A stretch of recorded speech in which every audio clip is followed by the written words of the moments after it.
chinzwa izvotaurwa panhau yemota dzaChivhayo.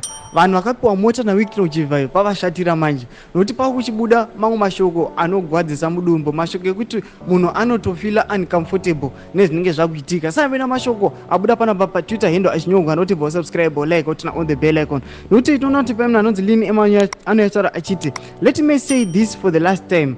Vese vaifunga kuti vakatengerwa mota nawiki nail. Just know those cars were not paid for.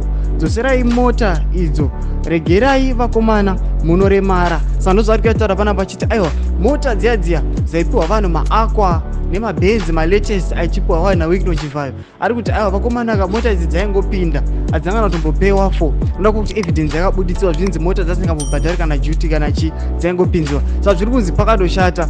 Matables agona kuzotena bheki anozotena down kwavari. Since vakomana dzoserai pachine mukana. Ameno tinotidze mafungiro enyu kuti deongopiwa mota nezvinhu zviri kuitika muZimbabwe izvo waita sei, nezvinhu zviri kuitika muZANU-PF waita sei. Tinotidze mafungiro ako, pinda mucomment section medu utidze mafungiro enyu. So subscribe, like, share, and turn on the bell icon.